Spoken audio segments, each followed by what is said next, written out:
Olá, jovens investigadores e jovens investigadoras em Ciências da Comunicação de Portugal. Eu sou a Bianca Persis Toniolo. E eu sou Elmano Ricarte. Juntos, nós coordenamos as atividades do GT de Jovens Investigadores da SOPCOM. Lembramos a todas e a todos que as entrevistas são gravadas e disponibilizadas no nosso site, no nosso canal no YouTube e também na nossa página do Facebook. O nosso convidado de hoje, na série de entrevistas E Depois do PhD, é Fernando Borges. O investigador do Instituto Jurídico da Universidade de Coimbra tem 37 anos e é brasileiro, nascido na cidade de Niterói. Fernando Borges concluiu o doutoramento em Ciências da Comunicação pela Universidade Panthéon-Assas, em Paris. Atualmente, é investigador contratado no Instituto Jurídico da Universidade de Coimbra. Seja bem-vindo, doutor Fernando. Obrigado, Elmano. Obrigado, Bianca, pelo convite. É bom aqui conversar um pouquinho com vocês.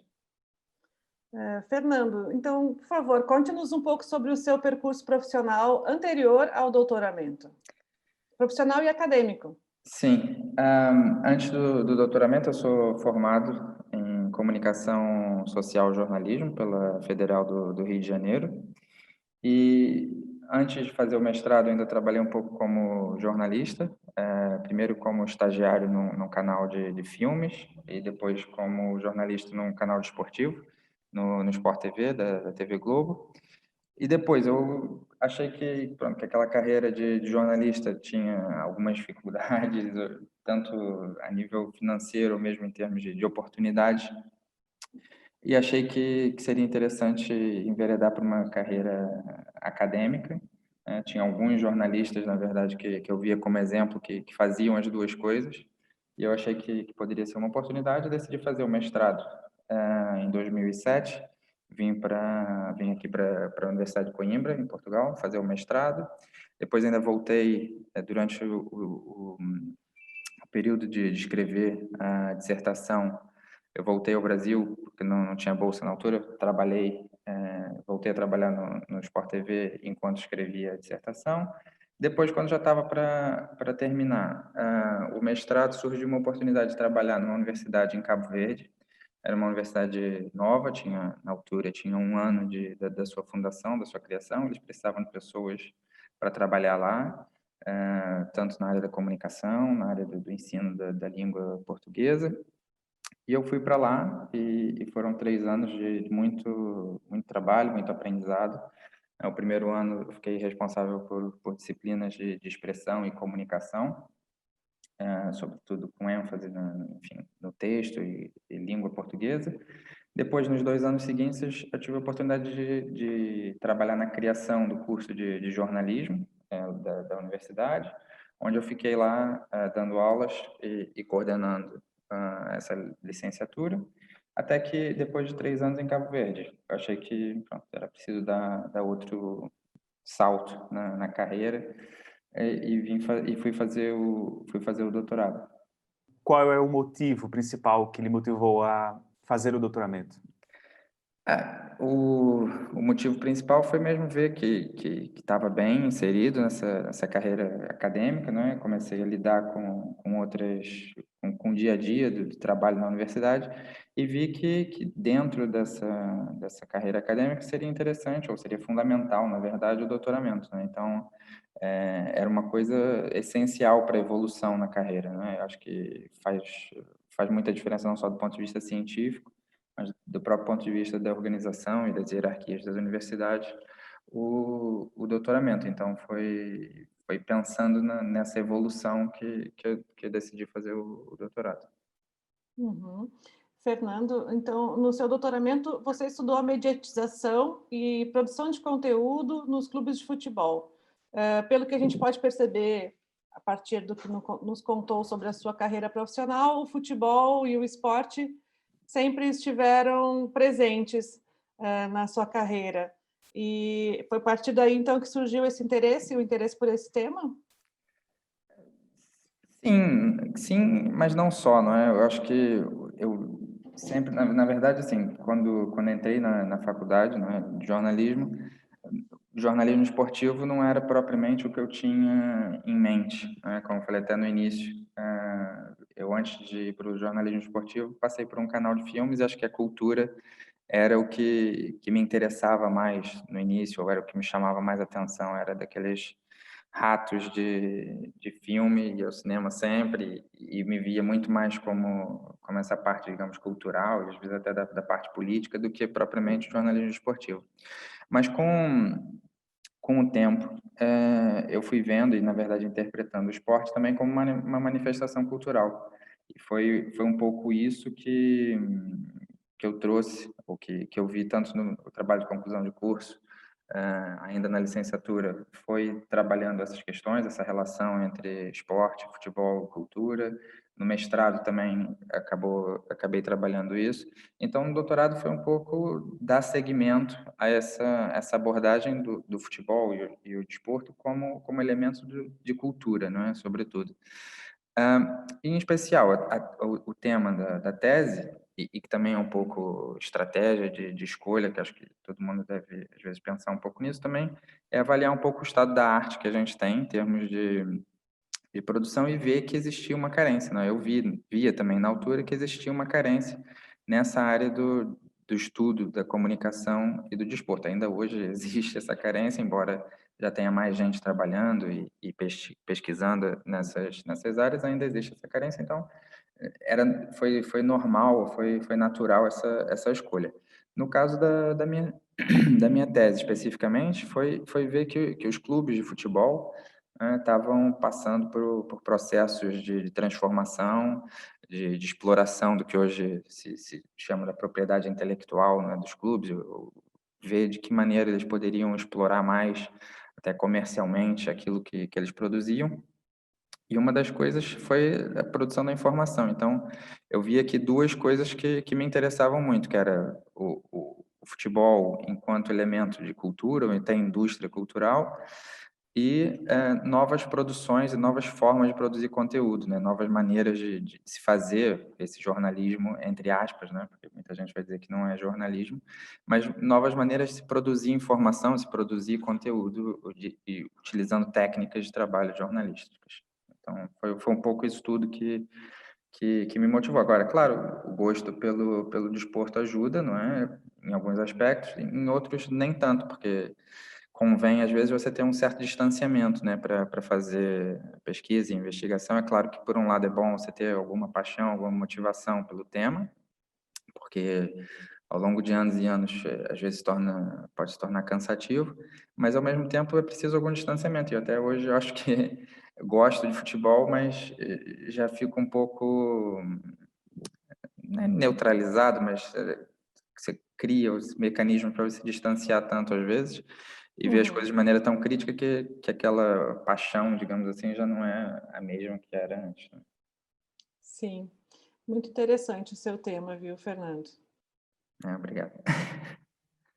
Parabéns, inclusive, né? E voltando a falar sobre isso, sobre a sua parte de investigador, o Fernando é investigador na Universidade de Coimbra, não é? Como já citamos. Do que gosta mais de fazer? Ensinar ou investigar?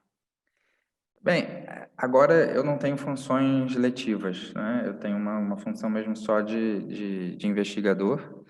Eu faço parte dessa nova onda de contratados, emprego científico, enfim, dessa tendência que tem vindo a ocorrer aqui em Portugal em termos da reorganização do sistema científico nacional. Mas para não fugir da sua pergunta, eu gosto das duas coisas. Eu não vejo separação, né? Como eu falei, tive em Cabo Verde lá 3 anos dando aulas na universidade e gosto muito do contato com os alunos. Acho que é fundamental no trabalho acadêmico. Acho que eu não vejo as coisas separadas. Acho que não é possível você ser só professor sem você ter a curiosidade de investigar, nem ao mesmo tempo você só investigar puro e duro. Pode ser até que, como é o meu caso atual, você não tenha aulas, né? Você não tenha alunos, você não tenha um ensino formal, mas é o que se fala também hoje na transmissão de conhecimento, né? Isso é fundamental na investigação. Ninguém investiga no vazio. É preciso que esse conhecimento que se produz seja transmitido de volta de alguma maneira. Então, eu acho que as duas coisas, eu vejo como um trabalho único, não como um trabalho separado, né? Então, é um pouco por aí que eu vejo. E, Fernando, como foi que surgiu a oportunidade, a sua primeira oportunidade como professor, não sei se foi essa oportunidade em Cabo Verde, e como foi também que você chegou a investigador na Universidade de Coimbra? Conte um pouquinho para a gente como foram esses processos para alcançar esses postos de trabalho, essas colocações profissionais. Sim, às vezes coisas, enfim, eu sei que é importante para quem está começando ter mais ou menos um mapa, não é? Em dicas de como chegar, mas às vezes muitas coisas, infelizmente, para quem espera uma solução mágica, às vezes é um pouco fruto do acaso, não é? Então, Cabo Verde, em primeiro lugar, foi completamente aleatório, né? Como eu disse, eu estava no Brasil, terminando o meu mestrado, e E aí, de repente, surgiu essa oportunidade através de pessoas conhecidas, né? Enfim, foi minha colega do mestrado e hoje em dia, por acaso, veio a ser a minha esposa. Ela, ela tinha, foi ela que recebeu, na verdade, primeiro o convite para ir trabalhar com essa universidade nas relações internacionais e comunicação, né, da universidade. Não era um posto acadêmico, era um posto técnico, digamos assim, porque um colega de curso dela morava na cidade dessa universidade, na Assomada, na Ilha de Santiago, em Cabo Verde, e falou para ela, falou assim, olha, essa universidade é nova, tem 1 ano, é uma universidade privada, não é por isso também tinha outro tipo de contratação, uma coisa muito mais informal, né, do que universidades públicas em termos de concurso. Era uma universidade que tinha 1 ano, tudo era centralizado, enfim, nos seus donos, na equipe reitoral, na direção, e era feito, naquela altura, era tudo feito por convite. Eu sei que a universidade hoje em dia já tem mais de 10, já tem 10 anos, já completou 10 anos, e eles hoje em dia já fazem concurso para contratação, mas na altura era por convite, e a análise do currículo, e foi assim que aconteceu. Então, essa minha colega, que hoje é minha esposa, estava lá trabalhando na altura e falou assim, olha, tem aqui 2 vagas para professores de expressão e comunicação. Se você quiser, manda o currículo que a gente vê. E eu mandei e pronto, e eles chamaram. Então, A eu importância aproveitei. das relações interpessoais aí também, né? Sim, completamente. Eu acho que as redes de contato que se faz são fundamentais para você obter as informações, não é? Claro que depois vai depender da sua Claro. capacidade, do seu currículo, mas sim, para conseguir informações e para saber das oportunidades, as redes pessoais são fundamentais. O que leva justamente às outras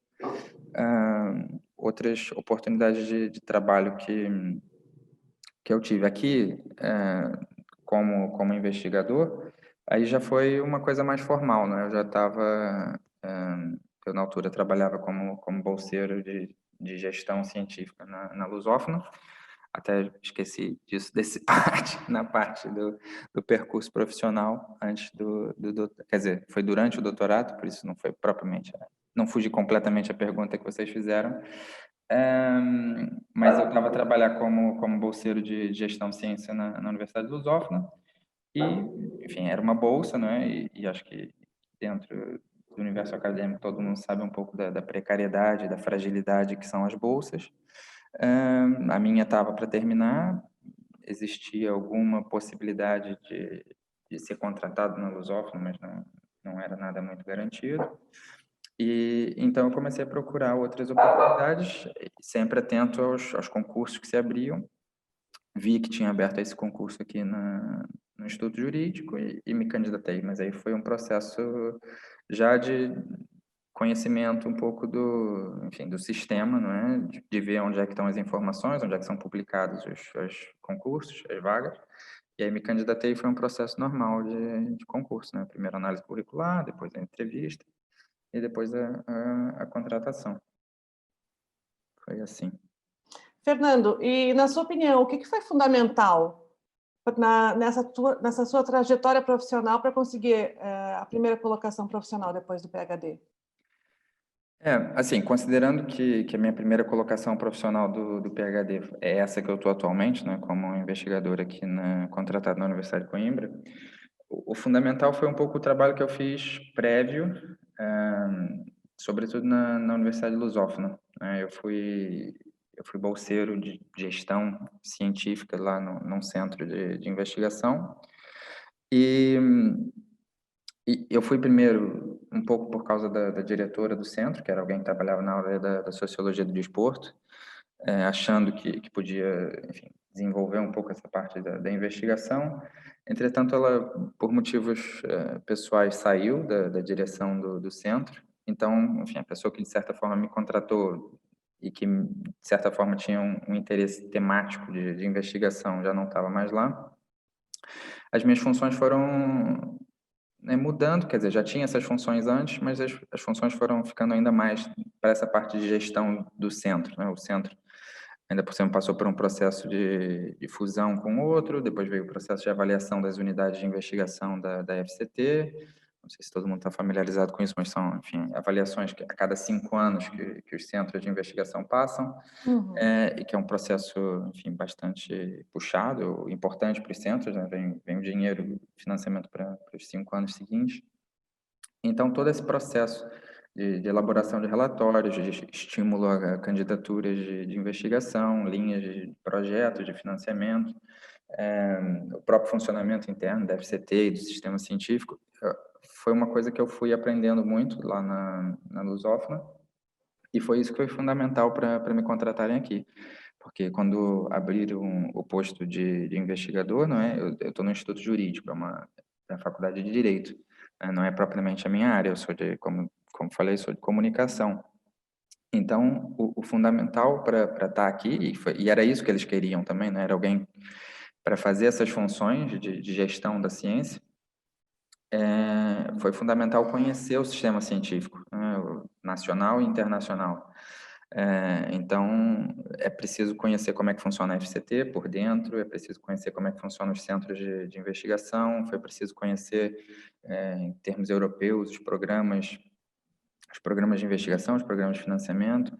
E uma coisa que aí eu já trazia da minha formação, que também interessava aqui, e que é uma coisa que acho que a gente aqui da comunicação vai ter facilidade para esse tipo de função e de trabalho, que é a própria noção de comunicação e comunicação de ciência, né? Que é uma coisa que é fundamental dentro dessa parte de gestão científica e gestão das unidades, né? Que é a parte de comunicação. Então, eu já tinha essa parte de comunicação e essa outra de conhecimento de gestão científica que eu ganhei enquanto bolseiro na Lusófona, foi fundamental.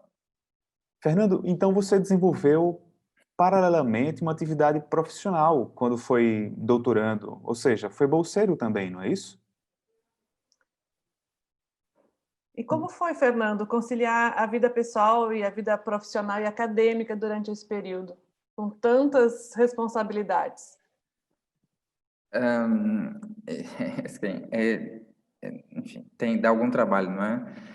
O processo de doutoramento é sempre uma caminhada longa, né? O meu doutoramento foi feito em 5 anos, entre 2012 e 2017, e foram muitas coisas que mudaram, né? Primeiro, eu comecei sem bolsa, depois eu tive uma bolsa da CAPES, CNPq, durante 2 anos e 4 meses. Depois eu peguei, digamos, o que foi o finalzinho do período áureo dos governos do PT e das bolsas internacionais, não é? Então, apesar de eu não ter terminado ainda o doutoramento, a bolsa não foi renovada, porque já não havia grandes verbas na altura. Então, eu comecei a trabalhar até, já estava morando em Portugal para escrever a tese. Comecei a trabalhar num call center, aproveitando que eu falava francês. Foram alguns meses só, até que surgiu essa bolsa da Lusófona, essa oportunidade de bolsa da Lusófona, e aí sim já foi a reta final da tese. Eu já escrevi, já trabalhando na Lusófona. Foi, em termos de gerir o trabalho do doutoramento com o trabalho fora, foi um pouco mais fácil, porque eu já tinha feito a maior parte do trabalho antes de começar a trabalhar tanto no call center quanto na lusófona, né? Eu já tinha escrito a maior parte das coisas, já tinha feito o trabalho de investigação do campo, eu já estava mais numa fase de revisão e conclusão do que propriamente de redação. Na verdade, dentro desses meus 5 anos de doutorado, digamos que o último ano e meio já foi um pouco mais só uma fase que foi necessária, porque o meu orientador demorava um pouco a dar o feedback, e demorou muito tempo a dar o feedback. Então, esse último ano em que eu estava trabalhando mais na lusófona, já era um período em que eu já tinha praticamente terminado. Na minha cabeça já estava tudo finalizado. Foi só depois de receber o feedback do orientador para reescrever alguma coisa ou enfim, detalhar, né? Aprimorar algumas das coisas. Então, nesse sentido, foi mais ou menos fácil, né?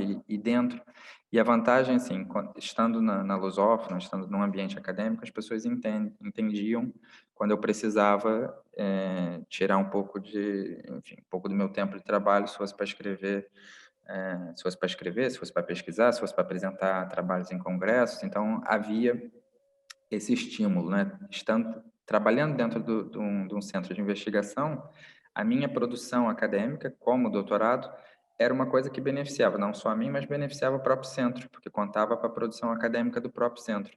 Então, isso era uma coisa que foi muito bom até, do ponto de vista da gestão do trabalho, porque eu pude, assim, ir a congressos e participar em eventos que, de outra maneira, talvez eu não tivesse participado, né? Nesse ponto, o Centro de Investigação, inclusive, ajudou, pagando inscrições ou pagando viagens para congressos, o que foi muito bom. Agora que tudo isso já passou, quando você olha para trás, que mais-valias percebe que a conclusão do doutoramento lhe trouxe no dia a dia profissional, por exemplo? Bem, primeiro, depois de ter terminado, a primeira coisa foi um alívio muito grande, não é? A tensão e a pressão que se tem para produzir, para fazer, para qualidade, enfim, é uma coisa que do ponto de vista pessoal é muito estressante, né? Eu acho que isso é um dos problemas que a gente tem no nosso meio acadêmico, uma espécie de burnout, uma espécie enfim, mesmo pressão mental da noção da qualidade, do publicar, e que às vezes cansa, né? Então, quando terminei, a primeira coisa foi um alívio, muito grande, né? Depois, pensar em termos do que o doutorado trouxe para mim em termos de trabalho foi uma coisa que hoje em dia quase todo mundo já está acostumado, né? Trabalhando em casa no meio dessa pandemia, mas durante o trabalho do doutoramento, o que eu pude desenvolver foi uma capacidade de trabalhar sozinho, uma capacidade de concentração, de estar em casa e conseguir trabalhar. Então, acho que foi esse aprender a ter foco, não é? Você conseguir compartimentalizar, às vezes, as coisas.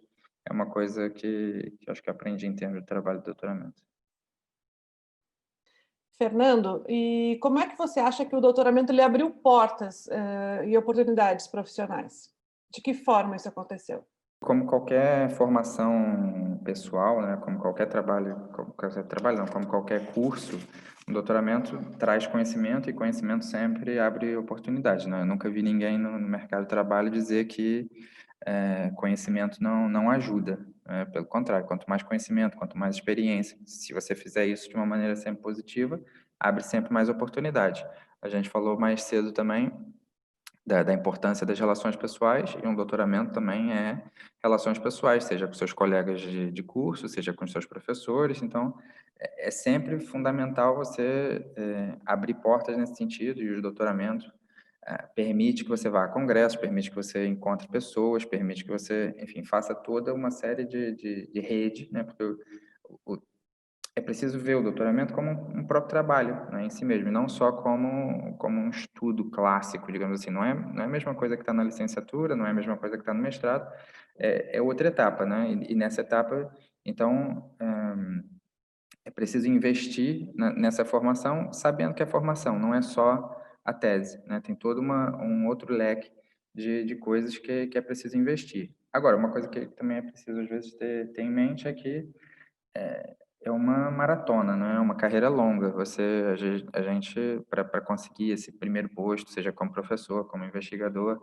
você fica 3 anos, 4 anos, 5 anos no doutoramento e que às vezes você vê outros colegas de outras áreas avançando muito mais. Imagina um colega seu que é formado em economia, ou direito, engenharia, nesses 5 anos ele pode alavancar a carreira de uma maneira que às vezes quem está no doutoramento não vê, não é? Vê aqueles 5 anos, 4 anos parado, né, fazendo tese, mas era isso que eu estava tentando dizer no início, não é parado. Você tem que investir na sua carreira dessa maneira. Então, e você vai conseguir os frutos se você fizer esse investimento prévio e durante esse processo do doutoramento. Então, eu acho que é um pouco nesse sentido que é importante ver o doutoramento enquanto uma evolução e um passo na carreira e no investimento profissional. Fernando, muito interessante essa sua avaliação desse percurso a nível profissional, mas o que modificou na sua vida quando concluiu o doutoramento? Na vida particular, na vida pessoal? Sim. Para além do grande alívio que deve ter sentido. Sim, o alívio acho que é a coisa, é a primeira coisa, né, depois da defesa. Eu acho que uma coisa que eu notei e que eu achei muito curioso, porque não via muito isso, né, como já se disse no início e como se pode perceber, eu, vindo do Brasil, tinha uma visão acadêmica muito mais informal do que é o que se passa aqui em Portugal, né? Acho que o mundo acadêmico em Portugal pronto, tem mais formalidades, são características locais, como a experiência na França mostrou coisas diferentes, quando tive em congressos ou com colegas ingleses, americanos, tem outro, enfim, cada universo tem suas características, e aqui em Portugal existe uma formalidade muito grande. E o doutoramento, né, além desse percurso profissional de investigação, é também um ritual acadêmico, um ritual social em que você passa por essa etapa, né? Se você e faz parte desse desenvolvimento pessoal passar pelo doutoramento, pela defesa, escrever a tese não é uma coisa simples, não só do ponto de vista do trabalho, mas também não é um detalhe. A defesa não é um detalhe, não é? Você escrever toda uma tese, publicar livro, não é a mesma coisa que você depois passar pelo júri, passar pela defesa e ter o título formal de doutor, não é? Então, o que eu notei foi isso. A visão das outras pessoas muda. Para mim, eu era a mesma pessoa. Eu defendi em dezembro de 2017. Em dezembro, eu era a mesma pessoa que em janeiro. Mas para as outras pessoas, não. Isso, eu acho que o olhar do outro muda.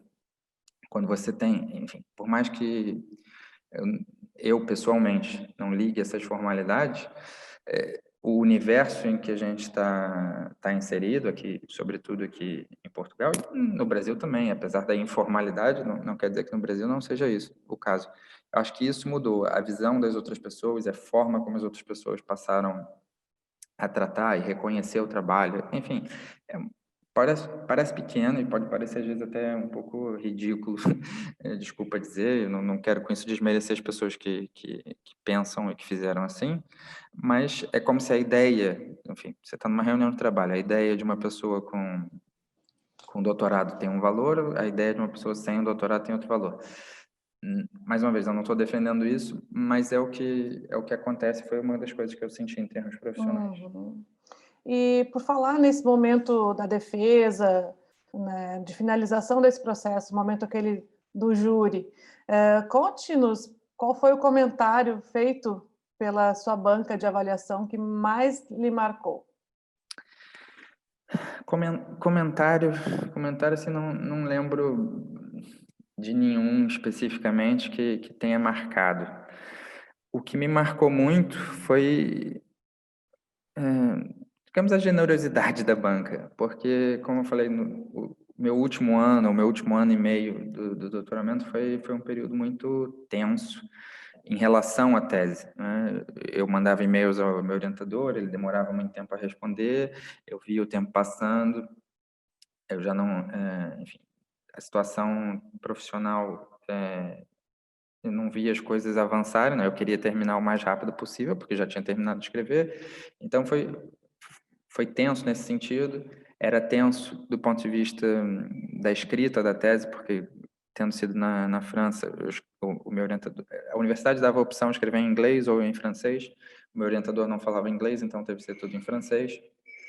Então eu estava escrevendo uma tese, que já é por si só uma coisa que não é simples, numa língua estrangeira, então alguns dos feedbacks que ele foi dando era em relação não tanto da parte científica, isso eu estava mais ou menos à vontade, mas da parte linguística da coisa. Uhum. Então eu fui preparado para a defesa, achando que, enfim, achando que ia ser terrível, que iam falar da forma como estava escrito, enfim, estava preparado para ser bombardeado na defesa. E quando eu cheguei lá, foi super tranquilo, as pessoas gostaram da tese, o júri foi simpático. Até hoje, mais uma vez, a questão das relações pessoais. Eu tenho relação, não uma relação de amizade, mas uma relação profissional com uma das pessoas que estava na banca de avaliação, com quem eu pretendo candidatar um projeto futuramente. Então, foi assim, a simpatia da coisa, né? Tipo, e vai um pouco naquilo que eu estava dizendo antes do ritual, né? Foi antes aquela formalidade, o silêncio, etc. E aí, quando acabou a defesa, todo mundo simpático, rindo, conversando, trocando impressões. Foi isso que me marcou mais, não propriamente um comentário, mas um comportamento geral.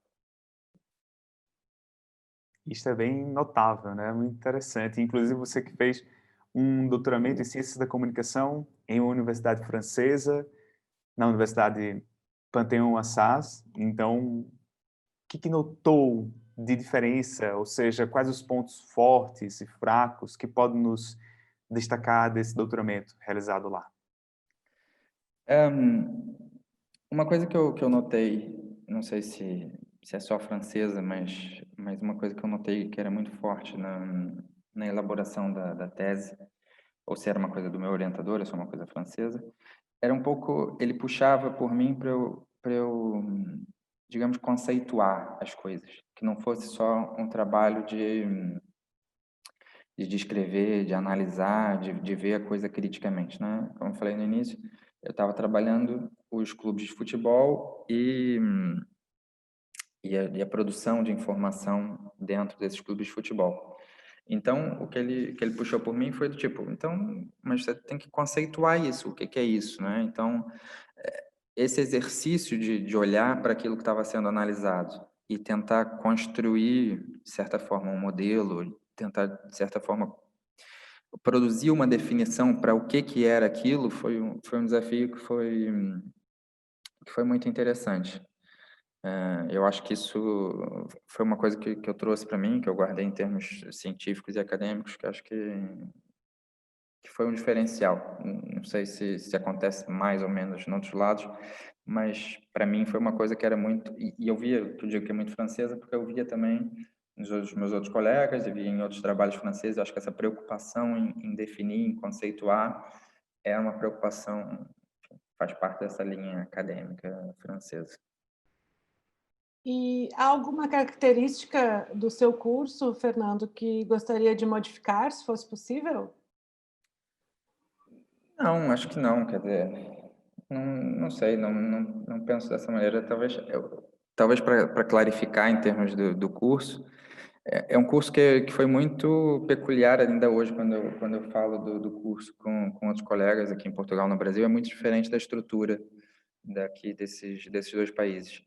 Era um curso que a gente não tinha uma carga letiva como é no Brasil e como é em Portugal, né? A gente, para vocês terem uma ideia, eram previstos 3 anos de doutorado, embora ninguém terminasse em 3 anos. Era uma coisa que é curioso. O curso tinha previsão de 3 anos, mas esperava-se que todo mundo terminasse em 4, talvez em 5. É o normal, né? Mesmo mesmo quem terminasse em 3, eles diziam que a banca não ia ver com bons olhos quem terminasse em 3, porque achavam que não tinha tido tempo suficiente para fazer. Então, era pelo menos 4 ou 5 anos que deveria se terminar o curso. Mas o curso era organizado da seguinte maneira: a gente, durante todos os anos, o laboratório, a escola, organizava sessões temáticas.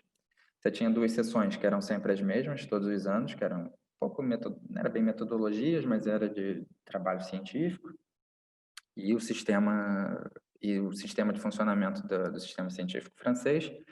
Eram sempre 2 sessões que tinham todos os anos. Depois, as outras 3 iam mudando ano a ano.